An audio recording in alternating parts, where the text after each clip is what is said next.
All right, welcome everyone to the Tuesday, October 15th, 2024 Tumwater City Council. We will start off with roll call. Councilmember Leatta Dahlhoff, Present. Councilmember Angela Jefferson, Present. Councilmember Joan Caffey, Present. Councilmember Eileen Swarthout, Present. Councilmember Michael Althauser, Present. Councilmember Peter Agabi, Present. Councilmember Kelly Van Holtz, She's excused this evening. and Mayor Debbie Sullivan. I'm here. Join me in our salute to the flag. I pledge allegiance to the flag of the United States of America and to the republic for which it stands, one nation, under God, indivisible, with liberty and justice for all.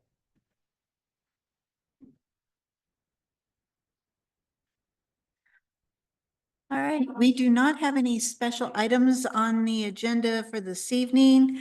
So we'll move to public comment, and we're having a little bit of issue with our clock that does 3 minutes. So I just want to remind everyone, public comment is limited to 3 minutes. And so we will be letting people know when the 3 minutes are up. So with that, do we have anyone online No. registered for public comment? Great. We'll do Barbara Hatfield. If you can come to the podium, state your name and address for the record. So can you hear me okay? Yes. My name is Barbara Hatfield and my address is 1520 Palomino Drive, Southeast. So I'm here this evening. My neighbors and I, who live near the intersection of Yelm Highway and Henderson Boulevard, are concerned about excessive street noise. For the most part, this noise is caused by vehicles that have been altered with aftermarket exhaust systems. We have presented each of you with a copy of a petition signed by many of our neighbors. We have signed this petition to bring attention to this problem and ask the city to enforce Municipal Code 8.08, noise control. In reading the code, I specifically recall language in the purpose of the code. Intent of City Council is to control the level of noise pollution in a manner in which promotes commerce, the use, value, and enjoyment of property, sleep, etc. We are asking the city, if needed, to obtain equipment to monitor vehicle noise levels, assign police officers to monitor traffic in the approximate area of Yelm Highway and Henderson Boulevard, and to cite individuals who are in violation of the municipal code. This issue was also presented recently to the City of Olympia, and I have been in contact with other municipalities that have enacted similar ordinances just to inquire of the effectiveness. We hope that you will address this issue and keep us informed of its status, and we thank you for your consideration. Do you have any questions for me? We're just receiving public comment. Great. Thank you. Thank you very much. Next person is Arthur West. If you would come to the podium, state your name and address for the record.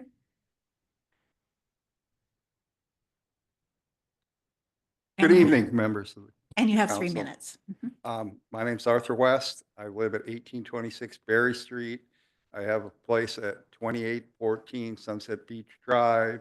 I have a place in Sprague Street in Union and 3 acres on the Big Island on Wahoo Road. I'm here to talk about water quality. It's an issue I've been involved in for over 25 years. We fought with Weyerhaeuser and Intel when they wanted to put a chip fabrication plant at the Delta under a cover of misinformation. I and an associate discovered the toxic waste at the Port of Olympia through lawsuits in the early 2000s. And now I'm concerned about how this toxic waste is going to be cleaned up. And now I understand that there's a proposed interlocal cooperation agreement that is proposed to implement an environmental document. This is not a phenomenon that I have ever observed in 25 years. Usually there's an environmental document, then there's a lead agency, then there'd be a series of, there'd be a programmatic EIS and there'd be a series of smaller ones for each project. Never seen an ICA be used to implement an environmental impact statement. And I believe it's not proper. And I think I've sent you some information today, including the lawsuit and a write-up about it.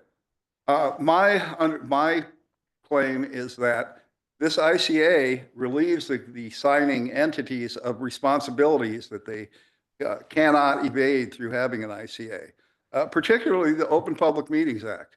The DES, the C board that this creates that's supposed to control dredging for the next 30 years, has no provisions for public input or being a public agency or following the Open Public Meetings Act. You look at the lot agreement, which was also an ICA, it clearly states in it that the agency follows the Public Records Act and the OPMA.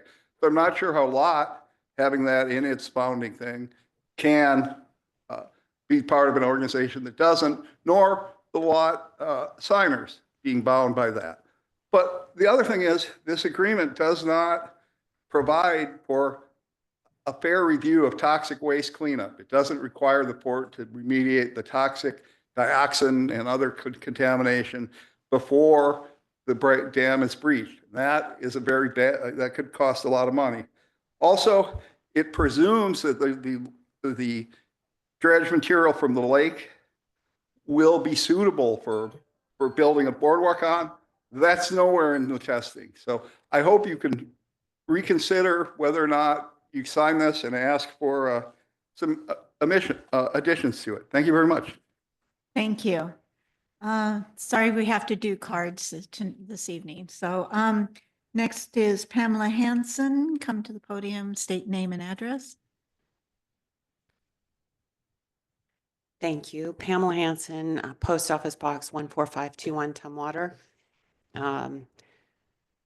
Tumwater was in the news media regarding some disparaging comments directed toward a council member, and I would like to echo the sentiments that a lot of people have, that was uncalled for and it should not happen. Today, I found out we lost a business in Tumwater that had been here for around 30 years. GNC is no longer over in the Fred Meyer complex. I drove all the way to their other store and found out that the rent increase was too much for them, so they packed up. I also found out that, and this is not confirmed by any employee at Starbucks, but they may be considering leaving also because of rent increases. Obviously, we cannot afford to lose real nice businesses like that. And so I hope the Chamber of Commerce and other people that support those businesses like I do. I used to work for GNC when I was in Alaska for a short time. So I know the quality of product, and I know that they are short on hours. They don't provide a lot of hours to keep their costs down. So anyway, that was a sad moment today. Also, there's a lot of building going around, and I know the news media is trying to keep up on what is happening when a sign goes up in Tumwater, like behind Walgreens. So they kind of let us know what's going on if we can't stop and read the sign or don't have time to research it ourselves. So I don't know what's in the pipeline over by Walmart, but I do have a concern, and I'm going to relate it to something in Olympia.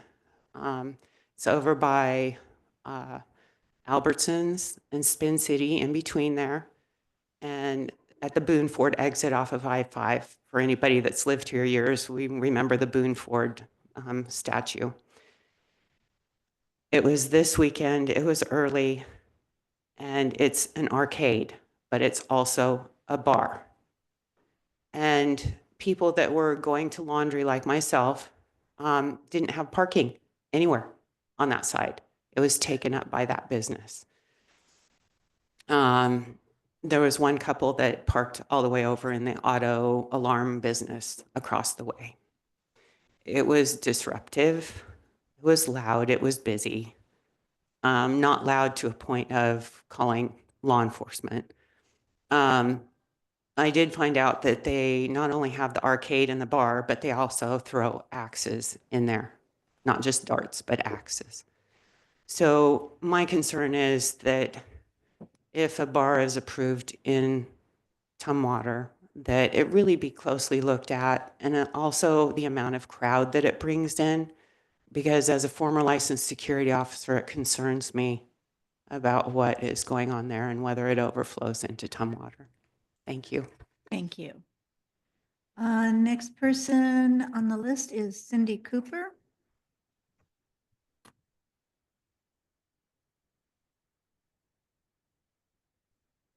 Good evening. I'm Cindy Cooper. I'm a 14-year resident of Tumwater at 1085 Ebbets Drive on Tumwater Hill. Council members and Mayor Sullivan, you stand at a moment of opportunity. The last remnants of Indigenous and settler history in Tumwater and nearby are imminently threatened. Your action can preserve and honor them. The urban growth area land swap being considered for BAR Holdings land at 93rd and Old Highway 99 would wipe out one of the last unpaved pieces of the Cowlitz Trail, a 9,000-year-old Indigenous trail. The Meeker Oak is a living visible marker of pre-colonial history along that Cowlitz Trail. It stands on an original settler homestead, likely that of the George Bush family who founded our town. Preserving these origin sites will increase pride of place for Tumwater and lead to more tourism dollars being spent here. Olympia is doing this in supporting redevelopment of the Deschutes Estuary. The Port of Olympia recently established the Billy Frank Jr. Trail. It would look bad indeed for Tumwater to do the opposite and allow destruction of our remaining historical sites. I have recently visited several historical markers in Tumwater, and I note that they were all placed 75 to 100 years ago. At that time, focus was on settler history, and they all mentioned the Oregon Trail. None that I saw mention the Cowlitz Trail and the original peoples who lived here. Surely the city of Tumwater will act on an opportunity now to update, preserve, showcase our origins. Please protect and save the remaining Cowlitz Trail and the Davis Meeker Oak. Thank you. Thank you. Next person is Eric Johansson.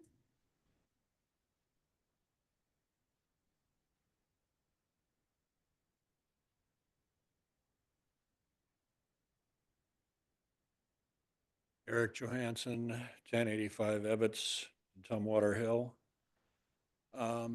Also had some comments about the Davis Meeker Oak and the Cowlitz Trail. In looking at the Tumwater map, it does mention the Cowlitz Trail down by the airport on Old 99. So presumably Old 99, Capitol, were part of the trail. How is that significant now? With the redevelopment, the estuary redevelopment, the new boardwalks that are going in, and the trail that Cindy mentioned on the Olympia Port property, eventually you could have a trail all the way from the tip of Olympia into Tumwater, past the Craft District, and intersect with the trail system that the city is developing.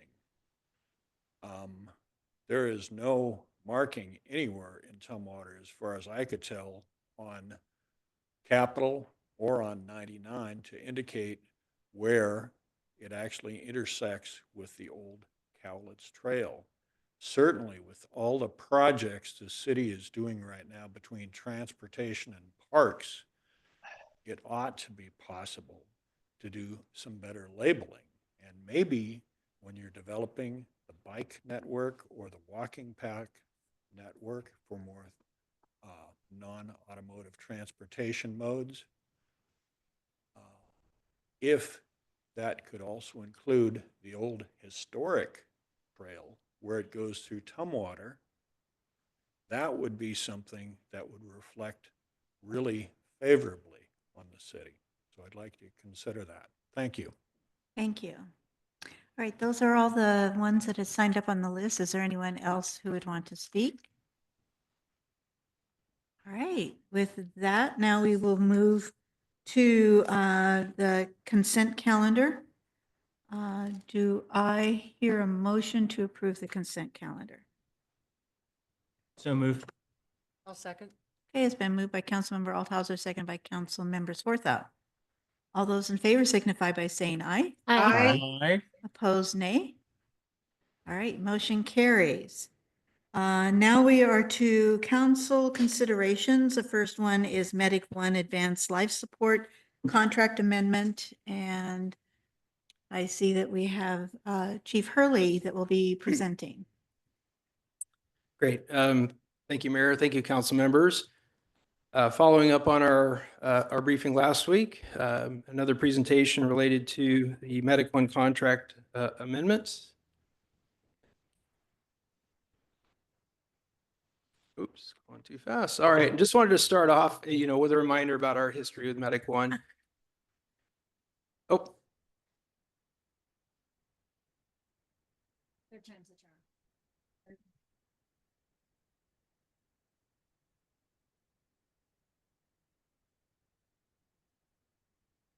Great, thank you. Just a reminder about our long history with Medic One. It really has been 50 years. Medic One celebrated their 50th anniversary this year. This was the first group of medics and EMTs hired in Tumwater, supported by Thurston County Medic One. I believe this was 1974 when this picture was taken. Our former fire chief, Rick Sapp, is on the far left of that photograph there. What's the problem? What's the problem statement? Last time I read you the problem statement, I thought this time I'd show you a graph of what we're talking about, really. And the next slide will show the distribution of the 7 paramedic units currently in the county. We're focusing on the urban response time. So the incorporated areas and the incorporated areas and the urban growth areas is really where we're seeing increasing call volume and decreasing response times. So Medic One, as part of their planning processes, projects out, and we see the goal is we want to maintain an 8-minute response time 90% of the time. And from 2025 out, they're projecting in the urban areas that we're going to fall below that. So judging by the amount of time it takes to stand a new medic unit up, Medic One and the EMS Council opted to start a process to put the new unit in place in 2026. This is the current distribution of medic units in the county and really shows the medic unit response zones for each medic unit. So Medic 5 is our unit, the station here at the headquarters station. And you can see it covers a pretty significant central portion of the county. The other unit we staff is Medic 14 in the South County as well. Medic 4 in Olympia and Medic 3 in Lacey are the 2 busiest units. And adding this new unit in the urban core is going to support where that call volume really is located and increasing. So we touched on last time why Station T2, why was it selected? And there was an analysis done looking at 2023 of over 11,000 calls and 16 available locations to place the new unit. And the study showed that Station T2 was the best location. It just has to do with access, not only the proximity to the urban core, but just the access to main roads makes it a very attractive candidate for a new medic unit placement. We touched on some of the benefits and opportunities here. It does support or it's in alignment with our strategic goals and priorities for the city in providing and sustaining quality public safety services. But within the city, it's really going to increase, a dramatic effect is increasing our minimum daily staffing from 9 to 11. We would have 13 total on duty, but remember, 2 of those are working on Medic 14 in the Rochester area. And what this does for us, since these candidates are also firefighters, it helps support our fire response. As far as the paramedic response goes, there's more effective coverage in that we'll have 2 paramedic units in the city. And obviously, we would see decreased response times in the north part of the city with the medic unit being stationed in that part of town. It increases our effective firefighting response force, which was examined in our strategic plan. And it also helps with our WSRB rating, the Washington Survey and Rating Bureau, with regards to really what the public pays for property insurance in the city. The amendments, again, there's 3 amendments: Amendment 3, Amendment 4, Amendment 5, and I'll hit the highlights of each of those again. Amendment 3 applies to Olympia, Lacey Fire District 3, and Tumwater. And this really has to do with the way we onboard paramedics.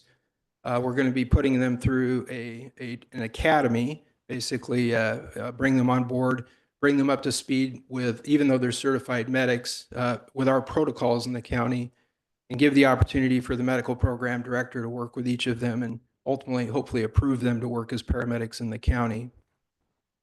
This agreement allows participation with Medic One in that our paramedics and medics from Olympia and Lacey can help instruct that course, and Medic One will reimburse those costs up to $40,000. I also touched last time on the Fire Academy and how that plays into this. Typically, when our staff are attending Fire Academy, Medic One is not supporting the salary at the level they do normally during the Fire Academy training. We touch on that in Amendment 5 because we've got something that helps mitigate that in this proposal. Amendment 4 simply allows us to start hiring December 1st. 4 staff members could be brought on board to help facilitate that onboarding. Rather than trying to hire all 9 at once, we could bring 4 on board, start that process, and bring the other 5 on board on January 1st. So it allows us to ramp that up. Through this process, we currently have 52 FTEs. We're authorized for 56, but we're short a fire prevention officer right now. We may fill that. So with that total of 53 filled positions and 4 new medics, we need to bump from 56 to 57. So that is part of our request here as well. Amendment 5 is the one that establishes the startup of the new medic unit. For all 3 of our current 2 medic units and this one, Medic One actually pays us, reimburses us for the equivalent of 9.5 employees, and this would do the same. Again, Medic One reimburses 80% of salaries, benefits, and related equipment for the paramedics. And also that authorizes an additional $20,000 in administrative costs. We also receive that for the other 2 medic units, so that would increase to $60,000. It locates Medic 8 at Station 2 and establishes a fund of $475,000 for which we can be reimbursed for a number of things. One of those things would be salaries and benefits during the fire training academy period. And that comes into play because we're not sure yet how many lateral candidates we're going to hire. So some people would have to go to Fire Academy and some people may not. So there's a little bit of flexibility there. It would also go towards any improvements at Station T2. That is a project we're going to be working hard on because we're going to have to do some improvements there, a remodel, and may have to temporarily relocate those crews during a period of that upgrade. And just as a reminder, Station 2 is a 30-year-old facility that really hasn't had any major upgrades, so it's actually due for some upgrades. The last meeting, it was asked about costs. So Finance Director Troy Niemeyer has provided that information. It lists, actually in this case, an estimate of 7 who would have to go to the academy, 2 who wouldn't. That's the 7 and 2 on the far left for a total of 9. Lists year 1, year 2, and the revenue we would receive from Medic One. So that $512,776 figure is an estimate of the city's share for the biennium for those 9 employees. The bottom column is the amount for 2024, bringing on the 4 paramedics in December of 2024. So next steps, the county also has to take action on the amendments. We have been having ongoing recruiting activities. We have some pretty awesome candidates that we have some conditional offers out to. And remember, a conditional offer allows them to go through their medical exams, their suitability, their background check, and those things before they actually receive a formal offer of employment. Continue to work on the plan for improvements at Station 2, and the goal is to have the unit in service by January 1, 2026. So with that, the recommended action is to authorize the mayor to sign the intergovernmental EMS contract amendments number 3, 4, and 5 with Thurston County Medic 1. All right, any questions or comments? Councilmember Dalha? Thank you. Chief, what type of calls are you seeing day to day and why this is so important to have this established? Sure. In the tiered system we have BLS response, which are our engine crews, EMTs. The paramedics respond on calls that are advanced life support. So these are chest pain, heart attacks, respiratory distress, pregnancy issues. You can go on and on. Calls that require that higher level, potentially intervention. Remember, it's basically an emergency room on wheels that we can go and bring that care to the patient. So it's the higher acuity calls, and we are, we continue to see growth in those calls. Thank you. Councilmember Soida? So when we send the paramedics out, then they also have a fire truck that goes along with them as well that involves 2 vehicles? Yeah, typically, we have a tiered response system again. So if it's an advanced life support call that requires the paramedics, a BLS crew, which would be an engine company typically for us, also goes with the medic unit. Because on some of the more acute medical calls, it takes 5 to 7 people to handle that call and support that patient. So yes, it's an engine company and a medic unit, and sometimes a private ambulance as well that comes into the mix depending on the transport decision. So yes. And then I have a second question is, how long is the fire academy then that they'll be attending? Yeah, the academy that we're planning to send folks to is called the South Sound Academy, and it's an academy Lacey started about 3 years ago. So they host the academy. It's one of the best academies I've seen. It's 16 weeks from start to finish. The recruits, they obtain their Firefighter 1, Firefighter 2 certification, and what's called Hazmat Operations certification as well through that process. All right, any other questions? Thank you. I have a question, Mayor. Councilmember Kathy?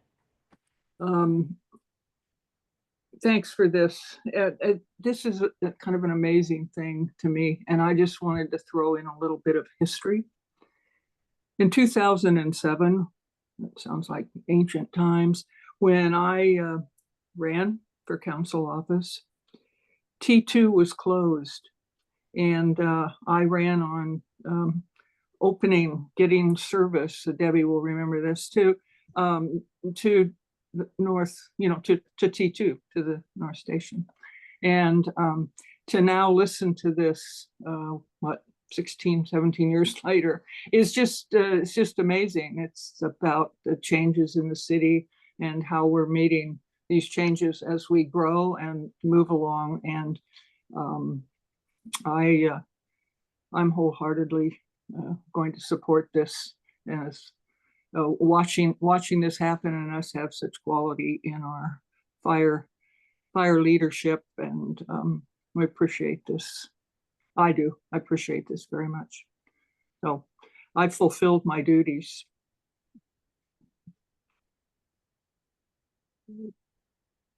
Yeah. Did you, Councilmember Dahl? No, sir. Oh, okay. Any other questions? I'd like to make the motion if no other questions, Mayor. All right. You beat me to it, Angela. I move that we authorize the mayor to sign the intergovernmental EMS contract amendments number 3, number 4, and number 5 with Second that. Thurston County Medic 1. Do I have a second? Second. All right. It's been moved and seconded. Any discussion on the motion? With that, I'll call for the vote. All those in favor signify by saying aye. Aye. Aye. Those opposed, nay. Motion carries unanimous. Thank you, everyone. Thank you. All right, next item is the Deschutes Estuary Restoration Project Interlocal Agreement and Boardwalk-related infrastructure agreement. And City Administrator Parks will be presenting. Thank you, Mayor. Good evening, council members. I'm here to talk to you tonight about the Deschutes Estuary Restoration Project and 2 agreements that the City of Tumwater is being asked to participate in. In many ways, these agreements are both the culmination of a lot of collaborative work, but they're also really the first step in the next phase of this truly decades-long community conversation and coalition. So we have a presentation. Thank you. So I wasn't sure exactly how to talk about the background on this project because it is lengthy. So I decided to summarize everything very succinctly. So basically, the first time frame is from 1911 to 2016.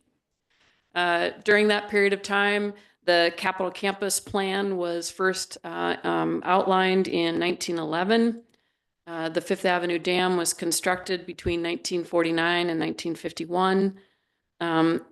Subsequent to that time, the community recreation associated with Capitol Lake included swimming and boating, as well as taking advantage of the lovely park adjacent to Capitol Lake. In the 70s and 80s, there were lots of conversations around dredging Capitol Lake. That's when there was the beginning of water quality concerns related to the health of the lake. And the issue of long-term management challenges has essentially been ongoing throughout the life of the Capitol Lake system. So then in 2016, the legislature asked DES to embark upon a Capitol Lake Deschutes Estuary long-term management plan. That process included a lot of pre-work, but then ultimately included institution of, or the beginning of an environmental impact statement that was conducted by DES to evaluate various alternatives for that long-term management. There were lots of technical analyses, lots of outreach, lots of collaboration, and a lot of input. The draft EIS was issued in July of 2021. The final EIS was completed at the end of 2022. And the outcome of that process was essentially an memorandum of understanding between DES, the state of Washington, and several local governments, as well as the Squaxin Island tribe, committing to various components of the selected preferred alternative, which was to return the area to an estuary condition. So from 2022 to today, it's in the beginning, the preliminary phases of the implementation of the Deschutes Estuary Restoration Project. There have been preliminary designs, a lot of additional technical work. There's been the development and beginning implementation of several funding strategies. This is a very costly project. And there's been development and negotiation with the various partners who signed on to the MOU in developing this interlocal agreement that you're here to consider tonight, as well as what are called subsidiary agreements, which are individual agreements outlining commitments on the part of individuals within that larger group of entities. So there's essentially 2 proposed agreements that we have tonight. They are interrelated.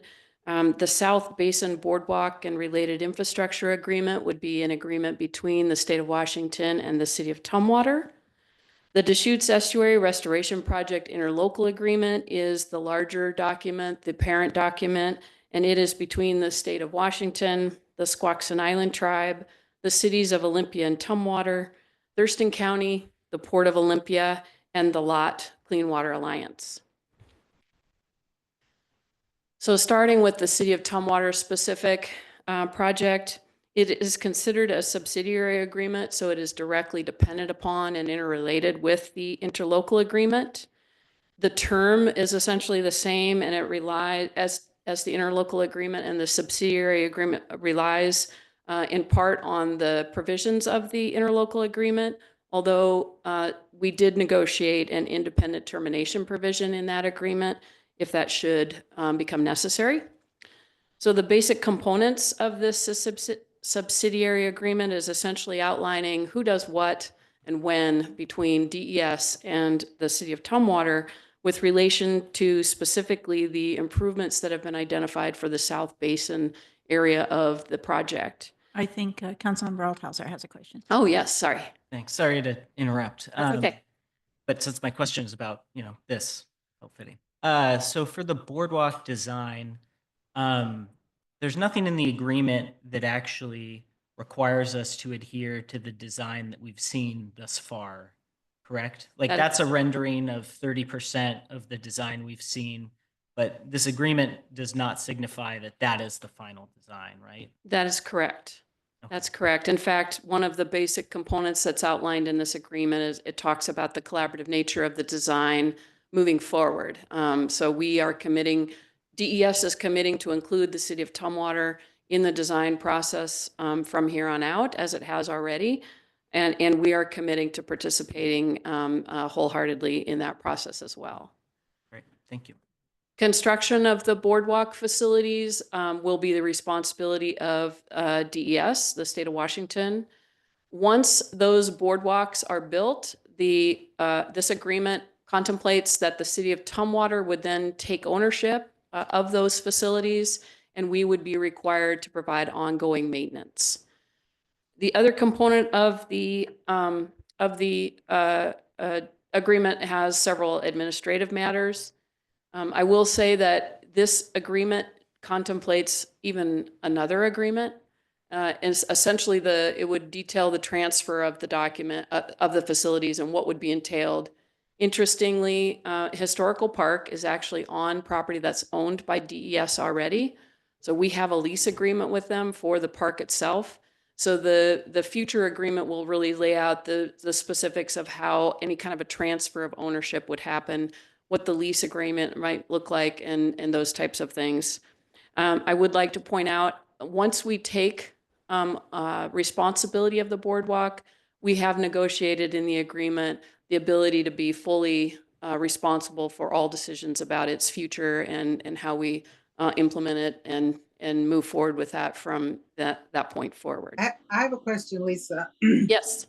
So we're just going to maintain the boardwalk in our sector, right? Tumwater, or are we going to maintain the entire boardwalk? No, we would maintain the boardwalk that is shown in the South Basin area on this photograph, which is essentially everything that is upstream from where I-5 crosses the Deschutes River. All right, excellent, thank you. Yes. So the interlocal agreement itself is the broader document. In addition to outlining the various components and responsibilities of the participating parties, the primary component of the interlocal agreement relates to how we as jurisdictions are going to manage the sediment that will be outputting into West Bay once the Fifth Avenue Dam is removed at the end of the construction project. So again, it identifies roles. It does create this Deschutes Estuary Steering Committee, which has representatives from each of the parties as an appointed body. The project manager is the Department of Enterprise Services, essentially supporting the activities of the DESC, performing a lot of the technical work, managing the evaluation, the design, the permitting, and the construction of the 3 anticipated dredge events that are identified over the term of this agreement. The term of this agreement is expected to go through December 31st of 2050. I have a hard time imagining that date these days. But in addition to the roles of the desk, the DES. It also outlines the roles of the Port of Olympia to be responsible for its maintenance dredging along its ports, its berthing areas along the marine terminal. And it also contemplates that the Port of Olympia would be coordinating directly with the U.S. Yes, with the federal government, Army Corps of Engineers, sorry, that escaped me a moment. The Army Corps of Engineers, who is responsible for dredging within the areas that are identified as the federal navigational channels.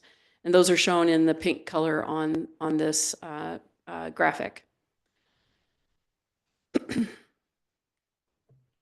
In terms of financial considerations for the City of Tumwater for the two different agreements, our primary responsibility in the South Basin Boardwalk and Infrastructure Agreement would be the ongoing repairs and maintenance of the boardwalk facility itself. At this point in time, those are currently unknown and we don't have an estimate for that because we have not completed a design. It would likely include both dollar resources in terms of materials, but then also staffing resources for people to be able to do the work. One of the ways we are hoping to ensure that maintenance obligation is kept as low as possible is we are participating in the design component of the project so that we can have input and into what the construction methodologies are, what the materials are, if it's something that we have the capabilities that we're currently utilizing for our other parks maintenance facilities and those types of things.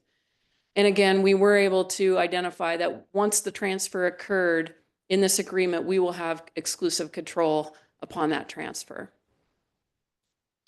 In terms of the interlocal agreement, the cost item is the cost of the different dredge events that are anticipated to occur over the life of this particular agreement through 2050. In total, the dollar cost to the City of Tumwater only is $7,673,000. My apologies. That's a big number. Essentially, it identifies that annual payments of those for those monies would begin once the state of Washington was able to secure construction funding for the overall project. So what that means specifically for Tumwater's annual payments, this is the schedule that is attached to the interlocal agreement that you have for your consideration. I just pulled it out to try and provide a little bit more, make it easier to read. The colored cells are indicative of where they anticipate having dredge events. So the earliest that the Fifth Avenue Dam, which again is the final construction component of the project, the earliest they expect that to come out is 2033. They anticipate that there will be dredge events necessary every 6 years. So the first dredge event is anticipated to occur in 2038. In 2044, there's anticipated to be a very large dredge event. And then in 2050 would be the third and final dredge event. And this would be the annual payment schedule that's been identified in the interlocal agreement for the City of Tumwater. So I'm happy to answer any questions. I know there are probably a lot of questions. Karen is here to help me out. I don't believe there's anybody from the state who's here tonight, but I think we are doing well in terms of being able to answer any questions that you might have. The requested action there is to approve and authorize the mayor to sign both the Deschutes Estuary Restoration Project Interlocal Agreement and the South Basin Boardwalk and related infrastructure agreement. Any questions? All right, I'll go Councilmember Dahlhoff and then Councilmember Swarthout. First, I'm in support of this. With that, I had heard today that the county has delayed signing their ILA. So I'm wondering, with that delay, could there be an opportunity to circle back with DES regarding the trails? I know Tumwater had submitted responses along with Thurston Regional Planning Council in August 2021, and those elements of that trail alignment were not included in this ILA. So is there an opportunity to circle back with DS and ask for an addendum like Lot has for the pipes and City of Olympia does, is there an opportunity, because there was agreement and support voiced by DES to do that, and it's not captured here, so could there be an opportunity to have that conversation of having that captured somewhere? I would assume that if there is a significant delay of, or not a significant, a delay of some sort for the interlocal agreement, there's always that opportunity. The one thing that we have discussed with DES is the concept of what exactly the recreation looks like in the South Basin. And I believe they're willing to have a lot of different discussions as well as community input on what that might actually look like. So I don't think it's out of the realm of possibility. That's awesome. There's 3 documents, one from the City of Tumwater, there's some Regional Planning Council, and then the City Olympia Parks Department did an alternative alignment schematic with TRPC. So that work has been done. And it was submitted August 26, 2021 to DES. Thank you, Lisa. Yeah, I will have to check with them, but thank you for the dates. We'll take a look at that. Councilmember Swarthout? Thank you, Mayor. I had a question about, on the recommended. Do you want to pull your microphone a little closer? Had a question about the sediment management allocations. There had been a question about partners who would be part of this as far as the payment process goes. And on the Exhibit 3 that we have in our packet, it has, we know like Olympia Lot, Port, Tumwater, Thurston County, the state, Squaxin, but also lists marinas. And so then on the map, it shows the marinas. So it would indicate that the marinas also have a portion that they're responsible for as well, as far as the dredging goes, that they will be. Yes, that is indeed a part of the plan for DES. The marinas are not part of this particular agreement. As we've gone through the negotiation, the collaboration, the question has been asked, and essentially DES is in the process of working through various other specific agreements with those private marinas to cover that portion. And again, I think, this is the final step, but it's also the first step. And I think that's probably a really good example of how it's kind of the first step. Even if we get this interlocal agreement into place, they still have to finalize those agreements with the private marinas. And we still have to get construction funding, which is, again, a very large number in order to be able to move forward. I appreciate that. My second question was like the timeline. When we approve this, the clock starts ticking, but nothing really will happen until they come up with $300 million for the project. Okay. Exactly. Okay. Yeah. And I think, kudos to my predecessors. They had already planned on and knew about this. And so we've actually been reserving a component of our regular budgeting process to try and build up some cash to be able to make these payments. So we're already saving money to make these payments. And we'll continue to watch in terms of the timeline. And once the construction funding is in place and construction actually begins, then we'll actually trigger the need for the payment. Any other questions? Councilmember Althauser. Thanks, Mayor. This might be for Karen. It's about the OPMA. So the OPMA is a state statute. Regardless of whatever is in the ILA, we couldn't disclaim the OPMA. We don't need to reference the OPMA for it to apply, correct? That's correct. It's a state statute that we're required to comply with. Yeah. So it doesn't need to be in an ILA to have the force of law. If we don't comply with it, we would be held just as responsible as if it was in the ILA under whatever the requirements are in the statute. That's correct. Okay, thank you. All right, any other questions? One comment I might just add to that something, when we were in these meetings making the discussion on the ILA, one of the concerns was, well, who controls the money? And as you see in there, it'll be the county treasurer will be able to manage that. And that was so that we know that our funds are protected and that the state legislature can't come in and sweep the contributions that we have. So we've done everything we can to make sure that our funding and our funds that go into this are protected and under our control as much as possible. So that was something that I found more reassuring, is that that we have the access to that funding and that one of the partners will be taking care of that.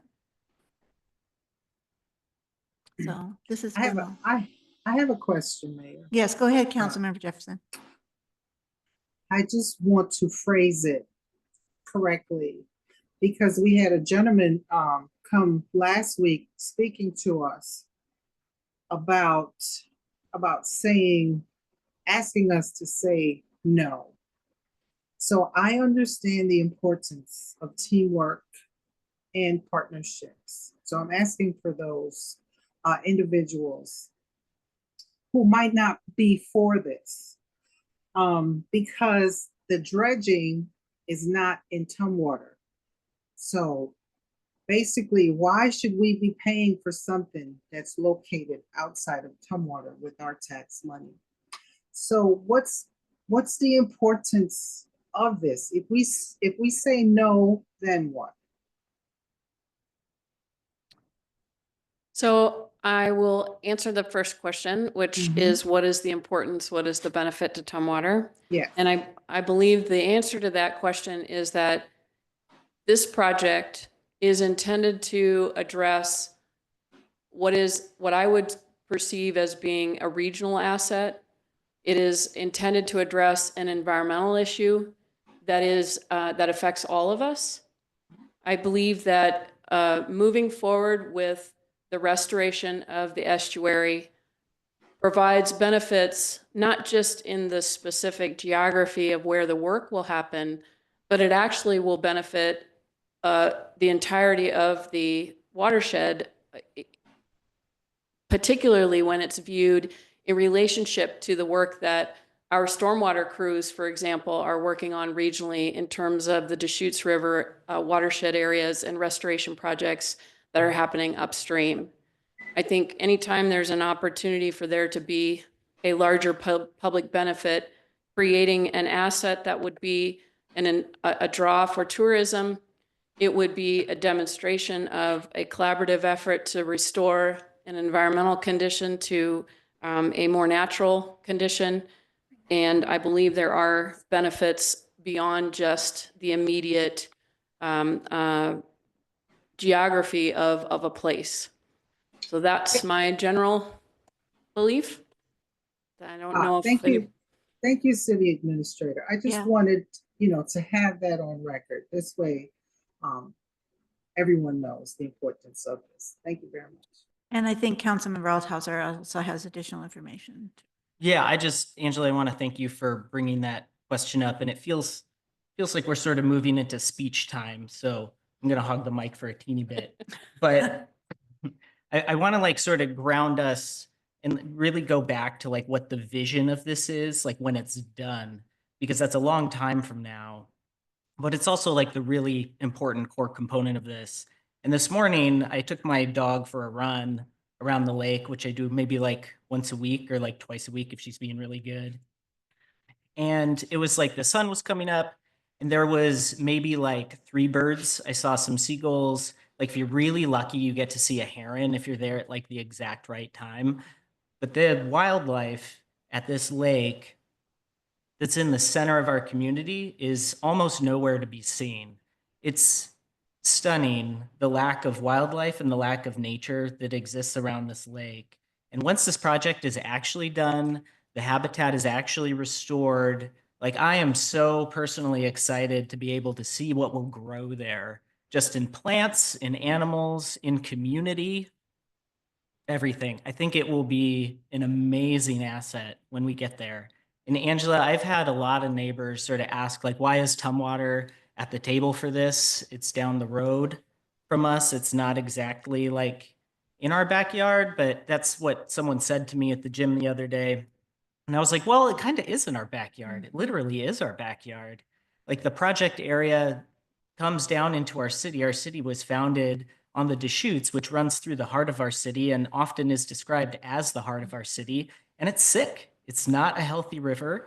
It's not what it was when the city was founded, and it's certainly not what it was since time immemorial, when that housed all sorts of wildlife, all sorts of human activity, long before the land was taken from the first peoples and the First Nations of this area.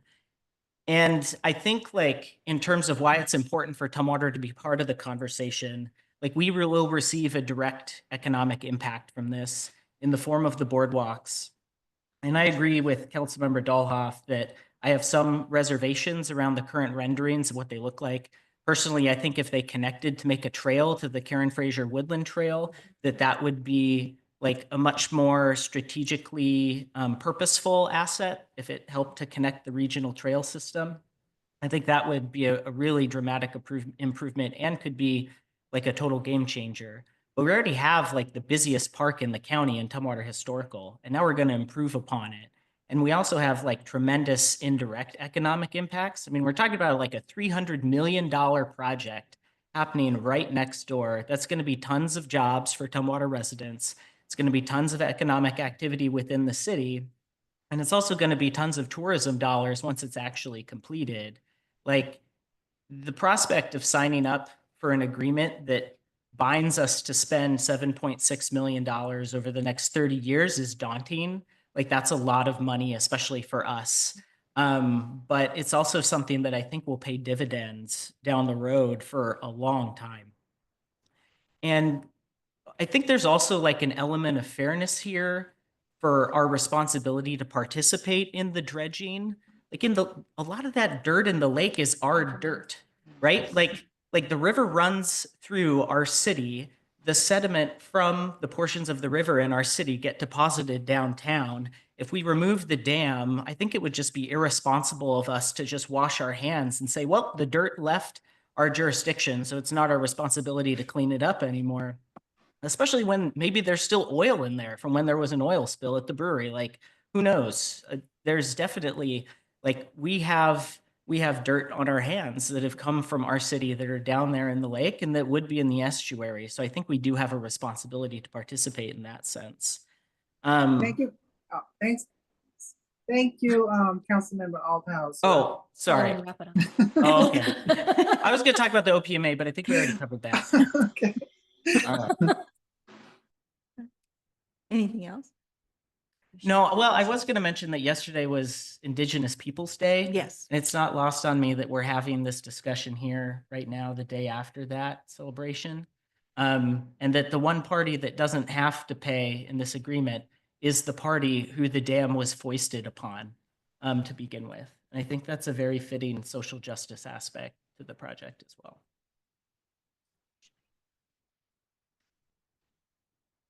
All right. Anything else? Did you want to make the motion? This is two separate motions, correct? No, this No. is one motion. I conversed with our learned attorney and we came up with a single motion for you that's on the screen. Which is on the screen. Okay. I approve and I move we approve and authorize the mayor to sign the Deschutes Estuary Restoration Project ILA and the South Basin Boardwalk and related infrastructure agreement. Second. Okay, it's been moved by Councilmember Aldhauser, second by Councilmember Dahlhoff. Any additional discussion on this motion? And this has been a long time coming. I tell you, there's been a lot of meetings regarding this. All right, with that, I'll call for the vote. All those in favor signify by saying aye. Aye. Opposed, nay. Motion carries unanimous. Thank you, everyone. All right, so now we will go to committee reports. And the first committee report is Public Health and Safety, Councilmember Agabi. Thank you, Mayor. So on the 8th last week, we met for our Public Health and Safety Committee meeting. And we only had 2 agendas. So first, we decided to tackle the resolution.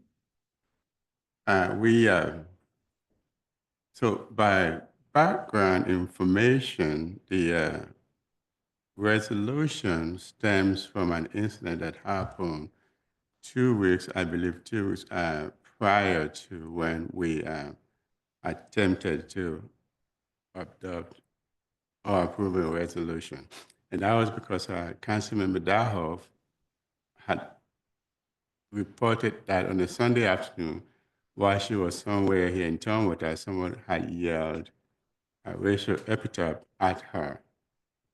And before that, we've had a series of incidents in the community that follows along those lines. So therefore, we in the Public Health and Safety Committee decided that we were going to have a resolution that attempts to at least speak to events that have occurred within our city. But in any case, when we met at our Public Health and Safety Committee meeting on the 8th, the resolution was brought forth by staff, which is proposed resolution R 2024-015, and the resolution will have affirmed the council's commitment to equality, dignity, and the protection of civil rights and stand against hate, bigotry, and discrimination in Tumwater. So that resolution, we did not formally discuss. We did discuss it, but we did not formally effect any action. That was because there is some area in the resolution that needed further language. So therefore,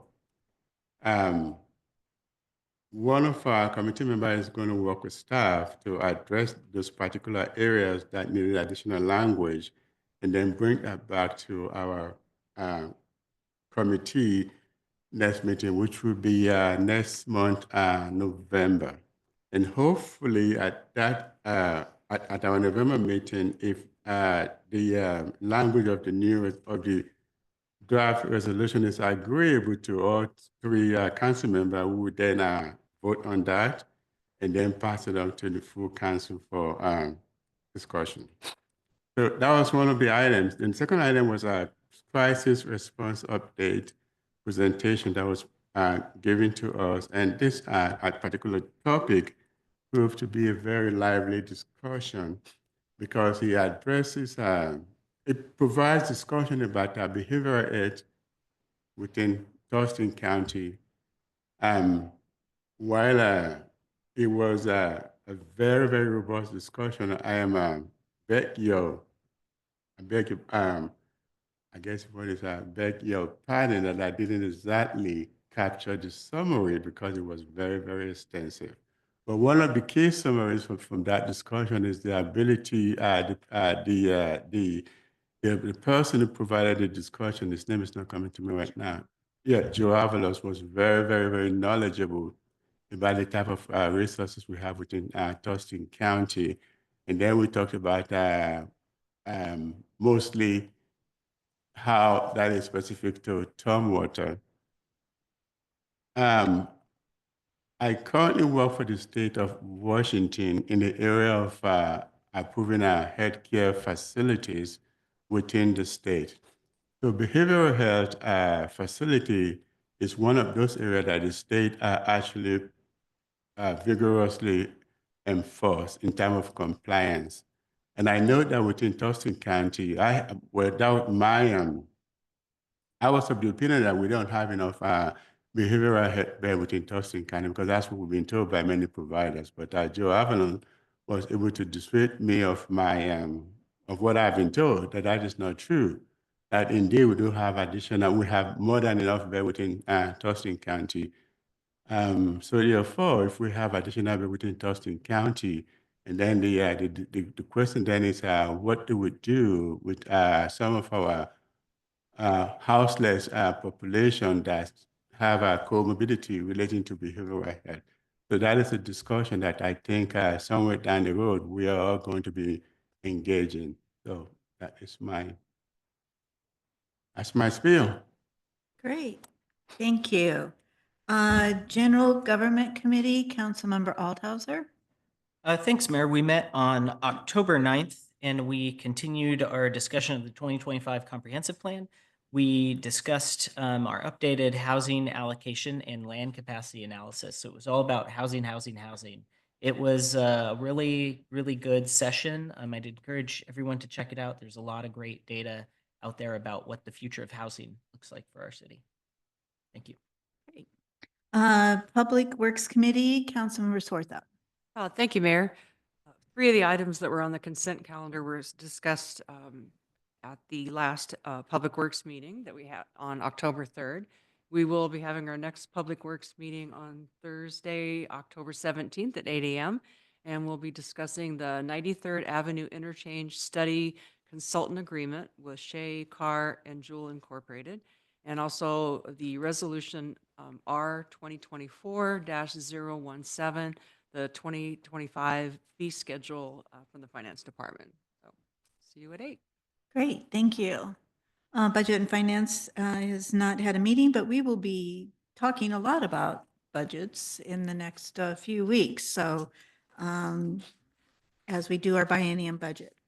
With that, we will now move to Mayor and City Administrator report, and we'll start off with City Administrator Parks. Thank you, Mayor. Just a few things this evening. First of all, I'd like to make you aware that there is going to be an open house on Monday, October 21st from 5 to 7 p.m. And that is going to be around the Community Center Design Project. It's going to be held at Tumwater Middle School in the cafeteria. Our consultant on that project, Barker Rinker CCAT Architecture, is going to be there reviewing several different topics with the community. They're going to be reviewing demographic information. They're going to be providing some examples of different recreation centers throughout the United States, talking about national trends when it comes to community center design, talking about potential design features and amenities that could be included in our community center.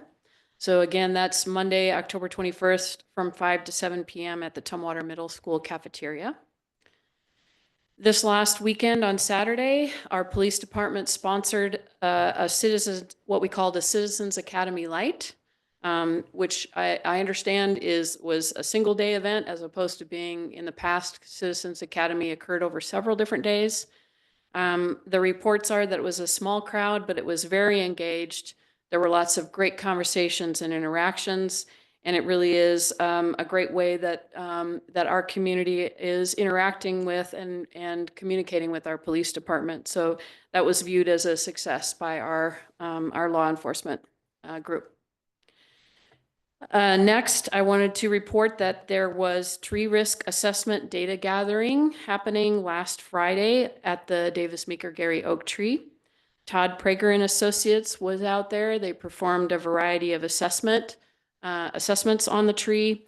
All of those particular assessments that were conducted on Friday were indicated by the Department of Archaeology and Historic Preservation as non-invasive techniques, and therefore a permit from their department wasn't necessary for that activity. They performed sonic tomography in 9 different locations along the main stem of the tree. They did aerial inspections throughout the canopy. They were up in the tree most of the day, 2 different climbing arborists, and they were gathering data and documenting various conditions of the tree in their pursuits. The next step is data analysis to take all that data that they gathered and analyze it and understand what the implications are. If the data analysis indicates that there's a need for further investigation and assessment, the consultants will let us know that, and we'll be able to make a decision about what to do in a next phase of assessment, including whether or not a permit from Department of Archaeology and Historic Preservation might be necessary for that assessment work. And if further investigation isn't necessarily warranted, we can expect a final report within 3 to 4 weeks. And again, the content of that report is intended to be a determination and classification of the risk associated with both the tree as well as its various branches and codominant stems. The identification of potential risk mitigation measures that could be available for addressing any potential risks, a cost estimate for those mitigation measures, both from an implementation standpoint as well as from an ongoing maintenance perspective. And then the relative risk or residual risk that could be achieved if those different mitigation measures were to be implemented. So wanted to make sure that you were updated on that process. And then just a reminder, the year is coming to a close very quickly. So upcoming council meetings, work session next week, October 22nd at 6 p.m. is fully devoted to the budget. And we hope to hold that as a hybrid format. The regular council meeting on Monday, November 4th, because it's the night right before the general election, is at 7 p.m. It is there at that meeting, there will be 2 public hearings, and that'll be the first public hearing on the budget, and then the public hearing that is related to the property tax levy. The work session on Tuesday, November 12th at 6 p.m. is again devoted solely to the budget, and we hope to again have that in a hybrid format. On Tuesday, November 19th at 5:30 p.m., the annual Tumwater Metropolitan Park District meeting will be occurring, and that will include an annual report of activities of the MPD, and then also 2 public hearings, again, on the MPD budget, as well as the MPD tax levy. So we hope to see you all here early on the November 19th. And then we'll be following that with our regular council meeting at its regular time at 7 p.m. And that will be the final budget hearing for your consideration, at which point you can choose to adopt the budget, or you can defer that adoption to as late as December 3rd or even December 17th if necessary. There is a work session scheduled for Tuesday, November 26th at 6 p.m., regular council meeting Tuesday, December 3rd at 7, and work session December 10th at 6 p.m. And then the last meeting of the year, if there is business to be conducted, would be on Tuesday, December 17th at 7 p.m. And that's all I have for you, unless there are any questions. Any questions? All right, I don't see any. Okay, so for my report, I attended the Intercity Transit Authority Board meeting on Wednesday, October 2nd. And a couple of the highlights for that meeting was they've been working very hard to get more bus drivers so they can get back, because now they're back at pre-COVID. They just did a schedule change, and so now they're back at pre-COVID. They just had, they introduced the class of 2024-05, which is the 5th class of this year, which is the largest class that they've had. And there's 24 students or participants that will be doing the training for becoming intercity transit drivers. Their operator class started on September 9th. Also, there will be, there was applications for a vacant position on the Intercity Transit Authority Board. And also there are 6 positions open on the Community Citizens Advisory Committee for Intercity Transit. So those applications have been presented, and the interviews will happen next month for those interviews. And so also Intercity Transit was the recipient of a 1.8 million community project fund that Congresswoman Marilyn Strickland did for zero fare bus stop enhancements. So it's to enhance a lot of the bus stops so they can do rear and front loading. Since there's zero fare, they can load from the back. So that was the majority of that. I also attended on October 3rd and 4th. I attended the Association of Washington Cities Mayor's Conference.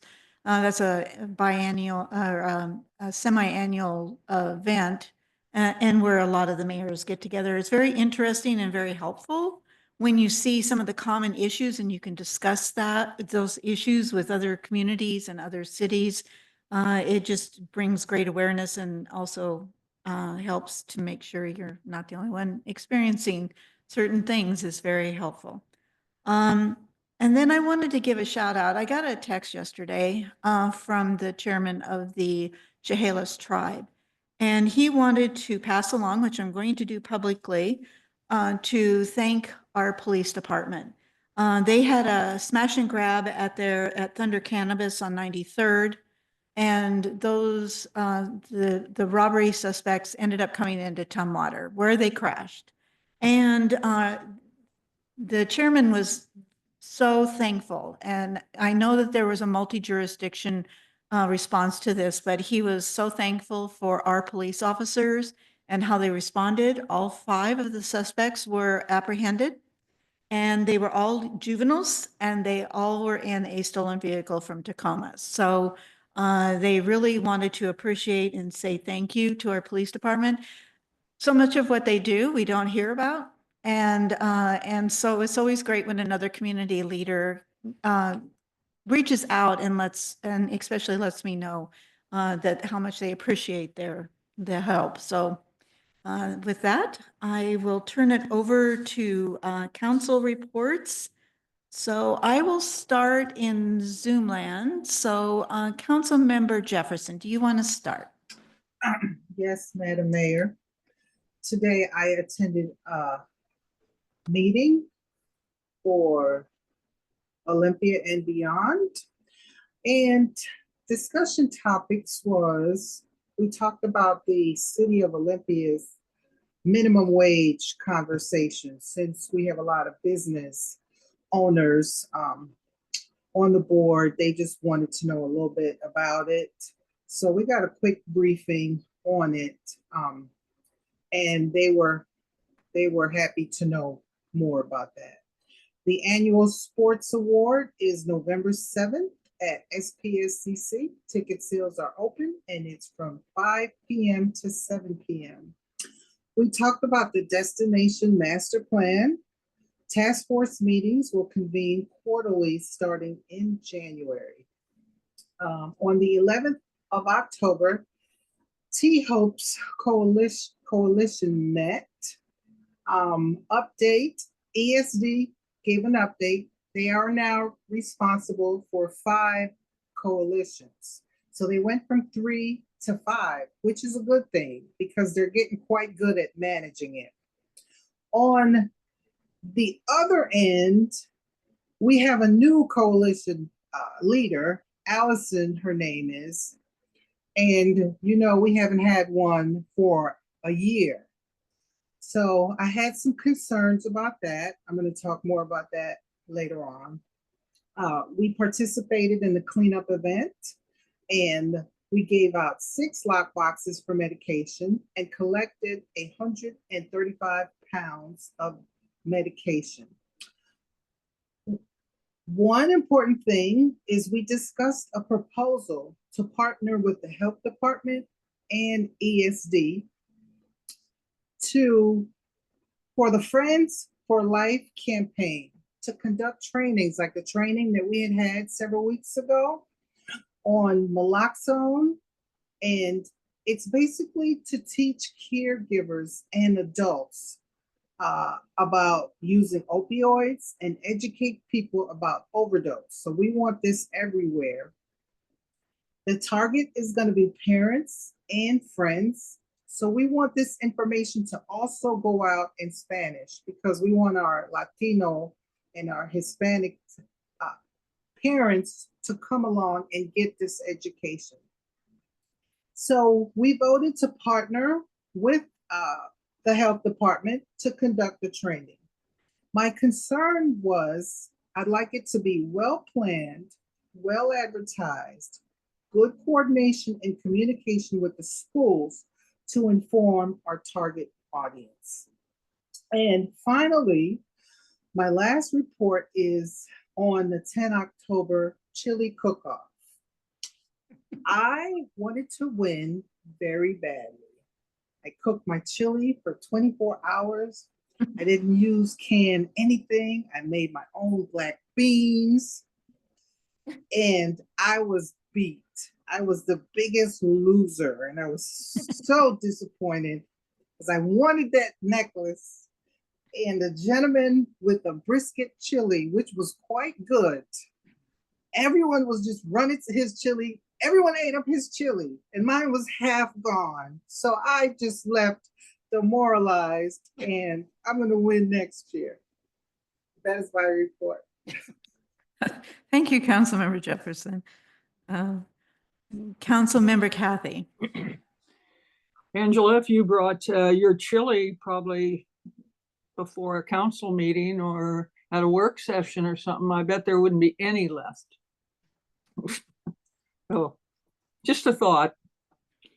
I've had 2 meetings since that I want to report on since the last council meeting. One of them is a solid waste advisory council. And I just want to hit a couple highlights. You know, we're doing a big it's not a reorganization, it's actually kind of redesign of the WARC. Some people still call it the dump.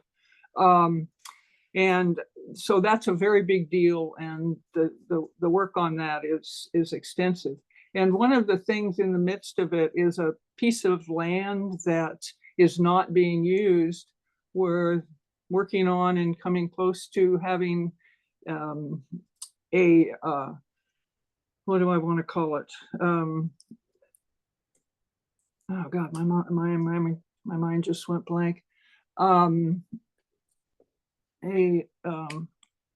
solar, excuse me. All of a sudden I was thinking of a solar farm type of thing put on these 4, I think it's about 4 or 5 acres. And so that's kind of in the works. And I think it's a really good thing for us to, use all the land, and we're working on more streamlined ways to take care of the waste, and at the same time generating some energy. And I've forgotten how many homes they said it's equivalent to being able to give power to. So I'll keep you updated on that. I think it's going to happen. We're close to figuring that out. And the other meeting was ORCA, the Olympic Region Clean Air. The main thing there is that we have at this time of year a lot of reports of people burning leaves and doing illegal burning of their gardening leftovers. And so there's been a lot of calls and concerns and people upset about that. But we had a report of kind of over the year of our air quality in Thurston County, and it's been good and sometimes excellent. And they say they feel that some of that was we didn't really have as huge a fire season this past season as we had last year. And so it's amazing what affects our air quality and where it comes from and how far away and so forth. So we've done a good job with that. And some of the people bothered by air, and they've even gotten thank yous of people feeling better with their breathing this year. So they were very happy. I'm happy. It's a very important thing that we do: clean air, clean water. So we don't do the water, but we do the air and work closely with some of the water people. So that's my report of those 2 meetings, and I'll keep you updated on the activities out at the WARC and what we can expect in some of those improvements. And let me just mention, we're also working on putting a very good transfer station down in South County, which is very good, which is going to also help not only for the people who haul things there and do construction and so forth, but it'll be better for the environment instead of them having to drive their big trucks up here, up to this work. So lots of seems like small things going on, but they're really affecting our life in Tumwater and in the county. So that's my report. Great, thank you. I'm going to start with Councilmember Agabi. Thank you, Mayor. So, on October 4, I attended the Thurston County Transportation Council meeting. So earlier on tonight, there was a public comment about the possibility of the city developing trails that eventually will lead around from the Craft District and the Chute River and down to the Cowlitz Trail. So the reason why I said that is because at our meeting on October 4, our agenda discussed heavily upon our call for projects. So as you are aware, City of Tumwater submitted to TRPC to call for project application. One of those was a traffic study around the Little Rock Road area, and the other one, which was the call for application, was development of trails from Pioneer Park going towards the Chute River around that way. So if the way, so on October 4, what we were doing at that meeting was essentially having staff read to us what each one of the jurisdiction application for call for project intends to do. And then at our December 6th meeting, we were going to have a final expedited action about those calls for project. And if I hear correctly tonight from Lisa, it looked like there's some delay regarding, correct me if I'm wrong, Lisa, regarding the estuary application, our part, right? Is that we have time to do an amendment? Is that what I hear? I was responding to the question of whether if there were.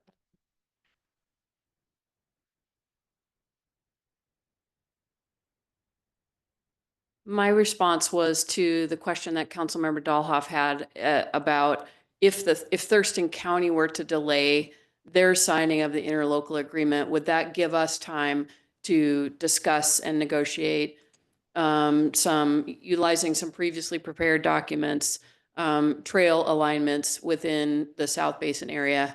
And so I think we can do that even if the ILA isn't delayed, I think just by virtue of the design process for the South Basin boardwalk areas.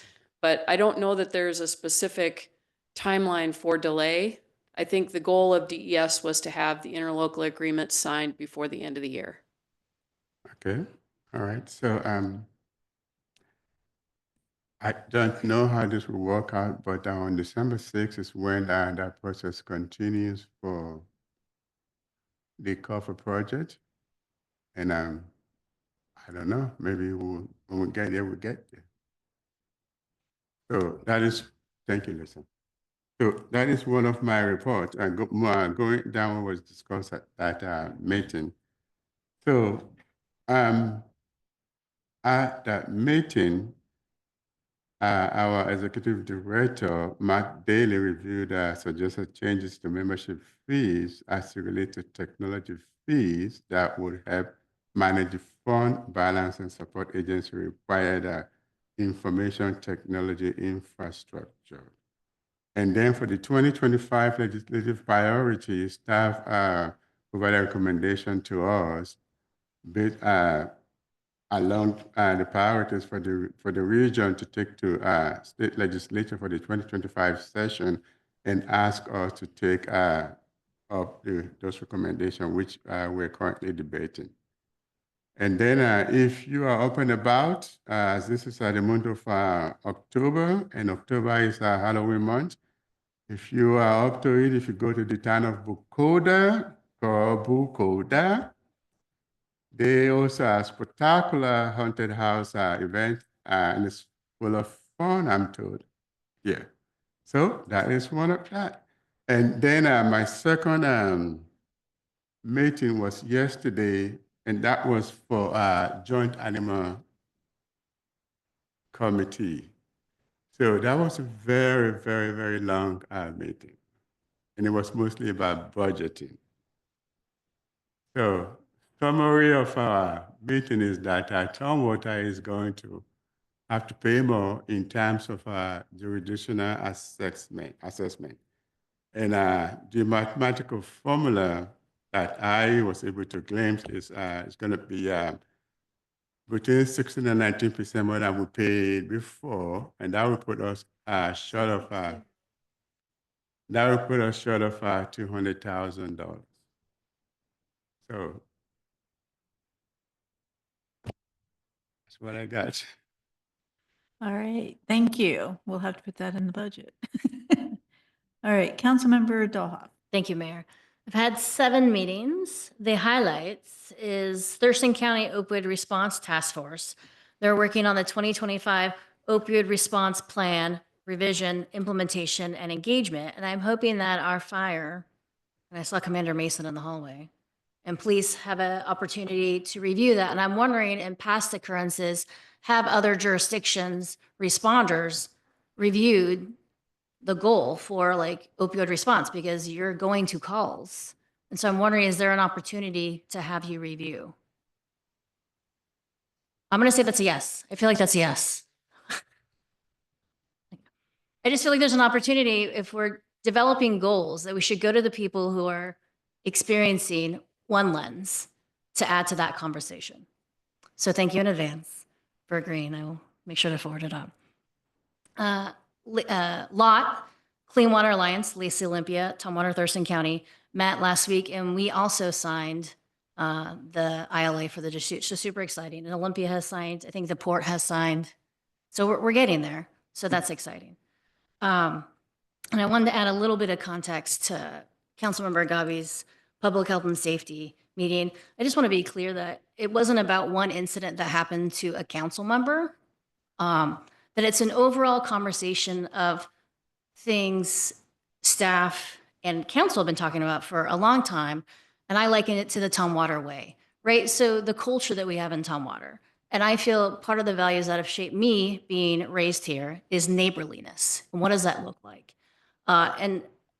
Jason and I have met about the resolution. And it's not really about the resolution. It's about a conversation, not questioning free speech, not questioning federal regulations. It's larger than that, about, for me, a campaign against hate.